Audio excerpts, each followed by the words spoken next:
Hello drama lovers, welcome back to KC drama Telugu. మీకు చెప్పక్కర్లేదనుకుంటా, subscribe and like and share చేసేయండి. లై అయితే అక్కడి నుంచి వెళ్ళిపోతాడు కదా. తర్వాత మన మాస్టర్ మూవ్ వండుకొని యాంగ్ మీద అయితే మళ్ళీ కోప్పడతాడు. ఆయన కూడా నువ్వు బ్లాక్ మార్క్ అయితే తీసుకొస్తావనేసి మాట్లాడి వెళ్ళాడు కదా, ప్లీజ్ అంటూ మాట్లాడుతూ ఉండగా అక్కడికైతే ప్రిన్స్ యోంగి అయితే వస్తుంది. యాంగ్ అయితే పొగిడొస్తుంది. దానికి యాంగ్ థ్యాంక్ యూ కూడా చెప్తుంది. తర్వాత లై అలా మాట్లాడకుండా ఉండాల్సిందే అంటూ లైన్ అయితే మధ్యలో తీసుకొచ్చి మాట్లాడుతుంది. తర్వాత మాస్టర్ మూన్ అయితే అరుస్తుంది, మేడం నేను ఎప్పుడు ఏమి నోరు తెరవను, నోరు మాట జారను అనేసి అంటాడు. అంటే యాంగ్ మీద అరుచుంటాడు కదా, అందుకు. మళ్ళీ యోంగి వండుకొని తన మూడవ అక్కను మధ్యలో తీసుకొచ్చి మాట్లాడుతుంది. అలాగే మిస్టర్ హ్యాన్ గురించి కూడా మాట్లాడుతుంది. అది కొంచెం మన యాంగ్కి అయితే బాధగా అనిపిస్తుంది. తర్వాత అక్కడి నుంచి అయితే ప్రిన్స్ యోంగి అయితే వెళ్ళిపోతారు. తర్వాత చూచి వండుకొని, ఏంటి యాంగ్ ఇలా అంతా వచ్చి వీళ్ళు మాట్లాడేసి వెళ్తున్నారు, నాకైతే చాలా భయంగా ఉందంటే, ఎందుకు భయపడుతున్నావు, నేను కేసు ఇంకా దర్యాప్తే చేయలేదు, అసలు అనుకుంటున్నాను అంతే. అంతలోగానే ప్రిన్స్ యోంగి అలాగే లై అయితే వచ్చి మాట్లాడేసి వెళ్ళారు. అంటే ఈ కేసు దర్యాప్తు చేసి ఏదో ఉంది, ఈ కేసు ద్వారా ఏదో బయటపడుతుందని అర్థం అనేసి అంటుండగా అక్కడ మాస్టర్ మూవ్ అనుకుని, యాంగ్ నీకు ధైర్యం ఉంది, అలాగే నీ భర్త నిన్ను కాపాడుతాడని ధైర్యం కూడా ఉంది, నీకు ఆ కాన్ఫిడెన్స్ లెవెల్ ఎక్కువగా ఉంది. కానీ మాకు అలాంటిది లేదమ్మా, మా ప్రాణాల మీద మాకు భయం అమ్మా, ప్లీజ్ ఈ కేసు వదిలే, అలాగే ఇక్కడితో ఇదంతా వదిలేయమ్మా అనేసి అంటాడు. అలా మాట్లాడుతుండగా అక్కడికి మరో వ్యక్తి అయితే వచ్చి, మాస్టర్ మూవ్ గారు యాంగ్ కోసం మరో ఒక వ్యక్తి అయితే వచ్చారు అనేసి అంటాడు. హా, ఎవరు అనేసి అంటే, జాంగ్ భూషణ్ గారు వచ్చారు అనేసి అంటాడు. మీకోసం బయట ఎదురు చూస్తున్నారు అనేసి యాంగ్కి అయితే చెప్తాడు. అంతే, మన మాస్టర్కి అయితే కొంచెం కళ్ళు తిరుగుతాయి. సరే అని మన యాంగ్ అయితే వెళ్ళి అతన్ని అయితే కలుస్తుంది. అతను వండుకొని మిస్టర్ హ్యాన్ గురించి అయితే అడుగుతాడు. ఇదేంటి హ్యాన్ గురించి అడుగుతున్నాడు అనుకొని, ప్లీజ్ చెప్పండి అనేసి అంటే, నాకు అతని గురించి అంతగా ఏమీ తెలీదు అనేసి అంటుంది. హో అవునా అనేసి అంటాడు.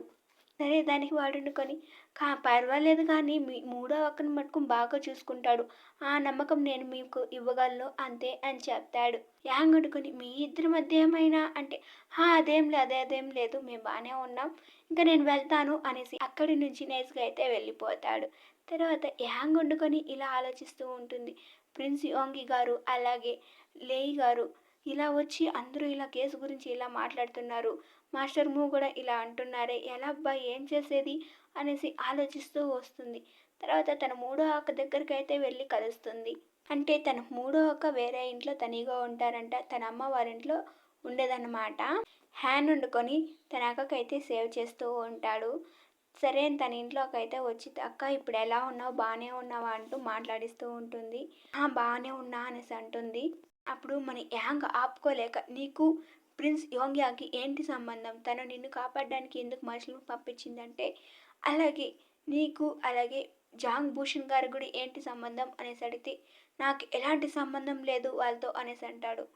ఎలాంటి సంబంధం లేకుండా నేను కలవాలని అంత ఊహలాట పడుతున్నారా అనేసి అరుస్తుంది. దానికి తన మూడో కొనుక్కొని, యాంగ్ అతని మీద నాకు నమ్మకం అయితే ఉంది, నన్నైతే మోసం చేయడు, నువ్వు బాధపడకు అనేసి అంటుంది.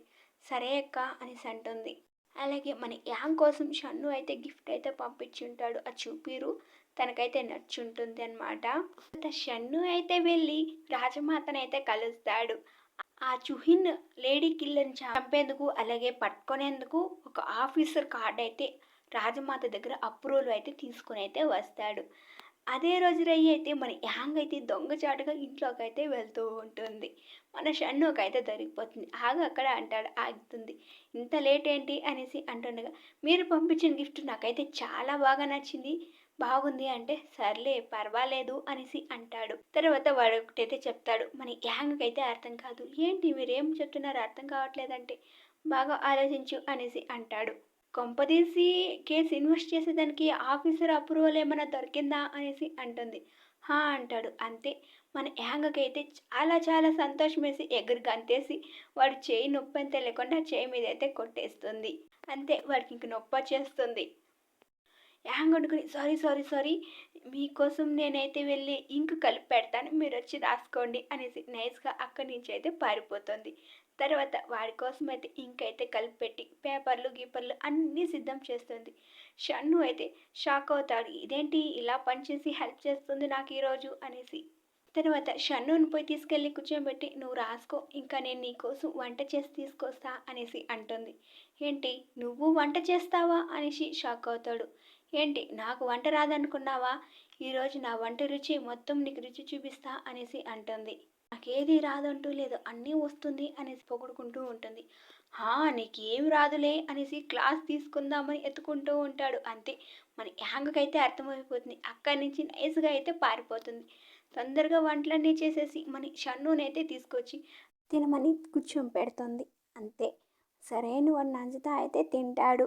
సరే అని తింటూ ఉండగా మన యాంగ్ వండుకొని ఎలా ఉంది ఎలా ఉంది అనేసి అడుగుతోంది. పర్లేదు బాగానే ఉంది అంటాడు. అయితే నీకోసం ప్రతిరోజు ప్రత్యేకంగా వండి తీసుకొస్తా అనేసి అంటుంది. వాడు షాక్ అవుతాడు. సరే సూపు తాగు, ఇది ఎలా ఉందో తాగి చెప్పు అనేసి ఇస్తుంది. సరే అని వాడు ఎలా తాగడం అబ్బా అనుకుంటూ మధ్యలో అనుకుంటూ అయితే తాగుతాడు. ఏంటి సూప్ ఎలా ఉంది బాగుందా అంటే ఆ బయటకి కక్కలేక మింగలేక తనైతే అవస్థలు పడి కళ్ళు మూసుకొని అయితే గట్టిగా ఆ సూప్ని అలాగే మింగేస్తాడు. అంటే తను చేసిన వంట అంతగా బాగలేదన్నమాట. తను బాధపడుతుందని బాగుంది అని పైకైతే చెప్పుకుంటాడనమాట. తర్వాత షన్ను వండుకొని అసలు నీకు ఏం కావాలి, నన్ను ఎందుకు ఇలా చంపుతున్నావు అనేసి అడుగుతాడు. నాకు నాకు అంటూ మినకరిస్తూ చూహీ హన్ కేసులో నేను ఇన్వెస్టిగేషన్ అయితే చేశాను అనేసి అడుగుతుంది. అది మట్టుకం కుదరదు అనేసి అంటాడు. ఇదేమన్నా చిన్న కేసు అనుకుంటున్నావా అనేసి అంటాడు. నాకు తెలుసు ఇది చిన్న కేసేం కాదు. ఎప్పుడు లై గారు అలాగే ప్రిన్స్ యోంగి వచ్చి మాట్లాడారో అప్పుడే అర్థమైంది ఇది చిన్న కేసు కాదని. షన్నుని బతిమలాడి ఇదని ఒప్పిస్తుంది. సరే అని ఆఫీసర్ బిల్ అయితే వాడు తన చేతికైతే ఇస్తాడు. అంటే ఇంతవరకు తను ఆ కేసు ఇంకా తీసుకోలేదు. ఇప్పుడే ఆ కేసుని ఇన్వెస్టిగేట్ చేయడానికి తన చేతికి తీసుకుందన్నమాట. షన్ను వండుకొని మరొక విషయం జాగ్రత్తగా ఉండు, దర్యాప్తు చేసేది జాగ్రత్తగా చెయ్యి, ఏ మిస్టేకులు లేకుండా చెయ్యి అనేసి తనకైతే వార్నింగ్ ఇస్తాడు. అనేసి షన్నుకైతే యాంగ్ అయితే భరోసా అయితే ఇస్తుంది. మరుసటి రోజు కేసు దర్యాప్తు చేయడానికైతే వెళ్ళి సేమ్ అదే గుర్తులతో మళ్ళీ దర్యాప్తు అయితే అంతా చేస్తూ ఉంటుంది.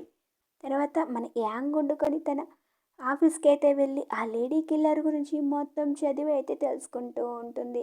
ఆ రోజు రాత్రి అపెన్తో పాటు ఇద్దరు వ్యక్తులను అయితే కిడ్నాప్ చేస్తారు. దుండగులు సడన్గా వచ్చి కిడ్నాప్ చేస్తారనమాట. వాళ్ళని కొట్టి బెదిరించి మిమ్మల్ని చంపేస్తామనేసి అంటారు. ఎందుకు కిడ్నాప్ చేశారో తెలియదు కానీ వాళ్ళు చంపేస్తామని కత్తి అయితే దూసుకెళ్తున్న టైంలో ఒక కత్తి అయితే వచ్చి ఆ వ్యక్తులు ఇద్దరిని అయితే నరికేస్తుంది. ఆ కత్తి ఎవరిదో కాదు, షన్నుదనమాట. షన్నుని చూపించి వెంటనే జిన్ను అలాగే సైనికులంతా వచ్చి ఇప్పుడుండే రౌడీలు మొత్తం ఖతం చేసేస్తారు. తర్వాత మన షన్ను లోపలికైతే వస్తాడు. పెన్తో మాట్లాడదామనే కాలికి మళ్ళీ కత్తులైతే వాళ్ళ మీద అటాక్ అయితే అవుతుంది.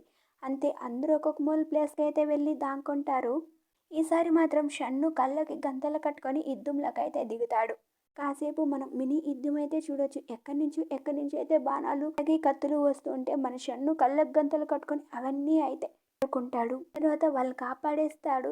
తర్వాత జిన్ను అనుకుని వాళ్ళు ఒకడు అయితే పారిపోయి ఉంటాడు. వాడిని పట్టుకుందాంరా అనేసి జిన్ను అయితే వెళ్తాడు. దానికి తర్వాత ప్రిన్స్ యోంగిని అయితే చూపిస్తారు.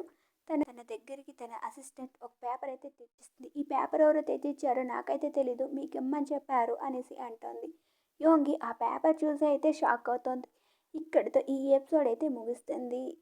ఎక్స్ప్లెయిన్ ఎలా అనిపించిందో అలాగే ఈ వీడియో ఎలా అనిపించిందో ప్లీజ్ కామెంట్ చేసేయండి. అలాగే లైక్ చేసి షేర్ చేసేయండి. Tata bye bye.